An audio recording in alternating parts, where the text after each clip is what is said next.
দয়া করছেন, ভিক্ষা দিচ্ছেন 1000 টাকা সিভিক ভলেন্টিয়ারদের। পেয়েছেনটা কি? মানুষ ভাবেন না তাদের? 12 ঘন্টা 14 ঘন্টা 16 ঘন্টা কাজ করেছেন, 8 বছর 10 বছর কাজ করেছেন, তারপরে 1000 টাকা ভিক্ষের দান। আমি বলছি বিপ্লবী হতে হবে না, কোনোভাবে বিদ্রোহ করবেন না, আইন হাতে তুলে নেবেন না, কিন্তু শান্তিপূর্ণ একটা প্রতিবাদের পথ বলছি সিভিক ভলেন্টিয়ারদের। 1000 টাকা যেটা মাইনেতে প্রথম পাবেন, মাইনের দিন তুলে খামে দিন দিয়ে মাননীয় মুখ্যমন্ত্রীকে টাকাটা ফেরত দেবেন বলে ওসি বা আইসি বা মেজবাবু আর সেজবাবু টেবিলে রেখে দিয়ে আসুন। একবার অন্তত করে দেখুন। শান্তিপূর্ণ প্রতিবাদ, এটা বিক্ষোভ বিদ্রোহ নয়, কিন্তু শান্তিপূর্ণভাবে গান্ধীবাদী প্রতিবাদটা করা দরকার। আপনাদের মানুষ মনে করেন না টেম্পোরারি হোমগার্ডরা 18,000 টাকা মাইনে পায়, আপনাদের 10,000 টাকা, তাও কেটে কুটে 9,500 টাকা। প্রশ্ন করুন বিজিতেশ্বর রাউতকে, প্রশ্ন করুন এতে শান্তনু সিনহা বিশ্বাসকে, দিনের পর দিন আপনাদের জীবন নিয়ে কেন খেলবে? 8 বছর 10 বছর 12 বছর চাকরি করছেন যে মানুষগুলো সিভিক ভলেন্টিয়ার, তাদের পরিবার নেই, স্ত্রী নেই, পুত্র নেই, কন্যা নেই, সংসার নেই, মাসি নেই, পিসি নেই, দাদু নেই, ঠাকুমা নেই, ভাড়া বাড়িতে থাকতে হয়, বেবি ফুড কিনতে হয় না, খাবার স্কুলে ছেলে মেয়েকে পৌঁছে দেওয়ার জন্য তাদের জন্য খরচা নেই। 1000 টাকা দয়ার দান করছেন, হাসি মুখের বিজ্ঞাপন দিয়ে আনন্দবাজারে কত কোটি টাকা পার মান্থ বিজ্ঞাপন দেন বলুন? রাজ্যের মুখ্যমন্ত্রীকে আমি প্রশ্ন করছি, কত কোটি টাকা আনন্দবাজারে বিজ্ঞাপন দেন, কত কোটি টাকা বর্তমানে বিল মেটান, কত কোটি টাকা প্রতিদিনে বিল মেটান, কত কোটি টাকা আজকাল কিংবা ওই নিউজ 18-এর মতো চ্যানেল, জি24 ঘন্টার মতো চ্যানেলকে কত কোটি টাকা আপনি দেন? এবিপি আনন্দে কত টাকার, abp.com-এ কত কোটি টাকার বিজ্ঞাপন দেন? আজকে পুলিশের কাজ করবেন সিভিক ভলেন্টিয়ারকে একটা থানায় যেখানে 90 জন পার্মানেন্ট স্টাফ থাকার কথা 30 জন দিয়ে চলে, 1/3 দিয়ে চলে, আমি সেটা বলতে চাইছি। যেখানে দাঁড়িয়ে আজকে সারা পশ্চিমবঙ্গে 1.5 লক্ষর ওপর 1,60,000 সিভিক ভলেন্টিয়ার, গ্রিন পুলিশ, বিভিন্নভাবে টেম্পোরারি হোমগার্ড দিয়ে একটা থানা ম্যানেজ করা হচ্ছে। 1,60,000-এর কাছাকাছি কন্ট্রাকচুয়াল কর্মী, পুলিশের কর্মচারী 1,60,000, ভ্যাকেন্সি 1.5 লক্ষের ওপর। কেন এই অবস্থা হবে? সারা ভারতবর্ষে গড় যেখানে 150-এর ওপর প্রতি লক্ষে পুলিশ কর্মচারী, সেখানে এই পশ্চিমবঙ্গে সেটা 97 ছিল, ওটা বোধহয় আরও কমেছে। রিক্রুটমেন্ট করবো না, স্থায়ী চাকরি দেবো না। কেন চাকরি দেবেন না? কেন স্থায়ী চাকরি দেবেন না? আপনি তাদের দিয়ে পুলিশের কাজ করাবেন, আপনি তাদের দিয়ে র্যাফের ড্রেস পরাবেন, আপনি তাদের দিয়ে র্যাফের ড্রেস পরিয়ে রাত্রিবেলা ল অ্যান্ড অর্ডারের ডিউটি সারাতে যান না? টোপ দিচ্ছেন, এই তোমাদের কনস্টেবলের চাকরি হবে, এই তোমাদের পুলিশ ওয়েলফেয়ার বোর্ড এই দেখছে, এই দেখবে, ওই দেখবে। মারা গেলে বলতে লজ্জা লাগলো না? মারা গেলে এককালীন 3 লাখ, সেটা 5 লাখ হবে। মারা যাওয়ার পর পরিবার 5 লাখ টাকা পাবে, তার জন্য আপনি সিভিক ভলেন্টিয়ার থাকবেন? কি হচ্ছে বলুন তো? এই কোন সাম্রাজ্য, কোন কলঙ্কের রাজত্ব চলছে? আমি রাজ্যের মুখ্যমন্ত্রীকে ঠিক করেছি, মেল করে লিখব যে অবিলম্বে সিভিক ভলেন্টিয়ার 10 বছর চাকরি হলে, আমি আগেও লিখেছি, আপনারা জানেন অনেকে, মিনিমাম 42,000 টাকা মাইনে হওয়া উচিত। 5 বছর চাকরি হলে মিনিমাম 35,000 টাকা মাইনে হওয়া উচিত। কন্ট্রাকচুয়াল কর্মীরা বিভিন্ন রাজ্যে 35,000, 42,000 10 বছর চাকরি করলে পান। একজন কনস্টেবল 10 বছর চাকরি করলে তার মাইনে কত হয় বলুন তো? বলুন, আপনারা প্রশ্ন করুন। আপনারা কনস্টেবল থেকে কোনো কম কাজ করেন বলুন তো? কোনো কম কাজ করেন? আপনারা যারা সিভিক ভলেন্টিয়ার থানায় থানায় দিন রাত পরিশ্রম করেন, আজকে আপনি যখন পারিবারিক আর্থিক অবস্থার দুর্গতির জন্য শেষ পর্যন্ত কোনো অনৈতিক কাজে হাত পাতেন, তখন আপনি তো খারাপ হন, আপনার দিকে সিভিকের দিকে লোকে আঙুল তোলে। অথচ আপনি অনুপায় হয়ে যদি অন্যায় কাজ কখনো করেন, তাহলে তার দায় সরকারের, তার দায় আপনার নয়। যখন কোনো সিভিক ভলেন্টিয়ারের সম্বন্ধে খারাপ কথা কেউ বলে না, তখন আমার খালি মনে হয় এর দায়টা কারি? সিভিকের না, দায়টা সরকারের। সরকার তো বাধ্য করেন তাদের অন্যায়ভাবে টাকা তোলার জন্য। আমি বড়োবাবু মেজবাবু সেজবাবুদের জিজ্ঞেস করুন যে আপনার পার্সোনাল কাজ করানোর জন্য যখন আমাকে কখনো কখনো আপনি ব্যবহার করেন, সব জায়গায় হয় না, অনেক জায়গায় হয়, তখন মনে থাকে যে এই ছেলেটা 9,500 টাকা মাইনে, 10,000 টাকাটাকে 11,000 টাকা করা হয়েছে। করা যেত না? এ রাজ্যে করা যেত না? আমি বলছি জনসংখ্যা বেড়েছে, 10.5 কোটির ওপর মানুষের জনসংখ্যা বেড়েছে, একটু বিজ্ঞাপন কম, নিজের হাসি মুখের বিজ্ঞাপন কম, কিছু হলেই দেখবেন বড় বড় হাসি মুখের বিজ্ঞাপন কাগজে বেরোয়, কত কোটি টাকা জলে চলে যাচ্ছে।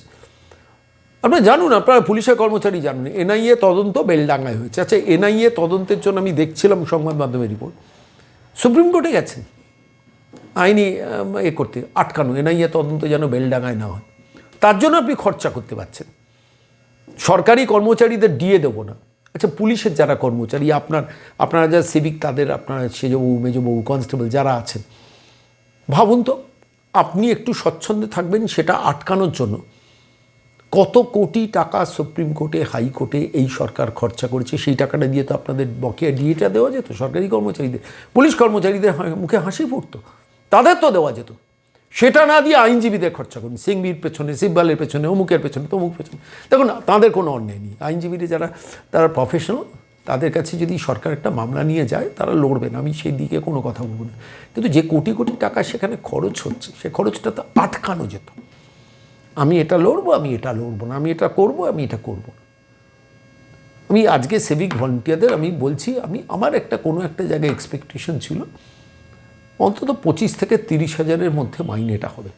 কোনো সিভিক ভলেন্টিয়ার আমাকে বলেছেন, প্রচুর সিভিক ভলেন্টিয়ারের সঙ্গে আমার যোগাযোগ আছে, বলছেন দাদা কিছু না 20,000 টাকা করুন না, তাহলে অন্তত জীবনটা একটু চলে। আমি সেই কাহিনিটা আজকে বলবো, জানেন তো। শিয়ালদা থেকে আমি তখন সিআইটি রোডে একটা অফিসে যেতাম, সকালবেলা ট্রেন থেকে নেমে হেঁটে যাচ্ছি, একজন ওখানে সিভিক দাঁড়িয়ে থাকতেন, ট্রাফিকে সিভিক, দেখতে আমি খুব দামি সিগারেট মাঝে মধ্যে খেতেন। তো আমার সঙ্গে পরিচয় হয়ে গিয়েছিল হাসি মুখে, নাম জানতাম না, উনিও আমার নাম জানতেন। ট্রাফিকে আটকে রয়েছি, আমার কেমন আছেন, বলছে যে আছি আর কি, কোনো রকমে বেঁচে আছি। তারপর একটুখানি সখ্যতা জমালাম, বলুন সিগারেটটা বেশ ভালো সিগারেট, বলে আমাকে এক সাহেব গাড়ি থেকে হাত বাড়িয়ে দিয়ে যান যাওয়ার সময়। আমার পরিচয় হয়ে গেছে, মাঝে মধ্যে খাই আর কি, ভালো লাগে। আমি কেমন আছেন, তো আর কেমন আছি, আমার শ্বশুরমশাই আমার বিয়েটা দিয়েছিল, পাত্রীর সঙ্গে আমার বিয়েটা দিয়েছিল এই কারণে যে আমি আগামী দিনে পুলিশ হব। তারপর বলে বিয়ে থা হয়েছে, আমার একটি কন্যার সন্তান বাড়িতে আছে, এবং তারপরে ঘটনাটা যেটা বললেন যে এখন কন্যা ঘুম থেকে ওঠার আগে আমি বাড়ি ছেড়ে বেরিয়ে আসি, আমার শ্বশুরমশাই বেবি ফুডটা কিনে দিয়ে যান আমার সন্তানের জন্য, বাড়িতে বৃদ্ধ বাবা মা আছে। এরকম কত সিভিক ভলেন্টিয়ার আজকের এই পৃথিবীতে বেঁচে আছে বলুন তো। বড় বউ, মেজ বউরা বলে না হলে চাকরি করিস না, কাজ করার দরকার নেই, কাজ করার দরকার কী আছে। আচ্ছা, এই সিভিক ভলেন্টিয়ার যদি কোনো অনৈতিকভাবে কারুর কাছে হাত পেতে কখনো ঘুষ নেয়, তাহলে তো সে খারাপ। অথচ যে সরকার, যে প্রশাসন কার্নিভালের জন্য টাকা না খরচা করে, ক্লাবগুলোকে টাকা না দিয়ে, যাদের দিয়ে দিনের পর দিন রাত, শীত গ্রীষ্ম বর্ষা, দিন রাত, এমনকি লিগাল লয়ের ডিউটি করাচ্ছেন, হাতে লাঠি নিয়ে ডিউটি করাচ্ছেন, র্যাফেড ডিউটি করাচ্ছেন, সেই সিভিক ভলেন্টিয়ারদের যদি দেখতেন, খুব মহাভারত অশুদ্ধ হয়ে যেত। আসলে সরকারের মস্তিষ্ক কোনো দিন করবেন না গাজরে হালুয়া ঝুলে, এই 3% রিজার্ভেশন হয়েছে তোমরা পুলিশের চাকরি পাবে।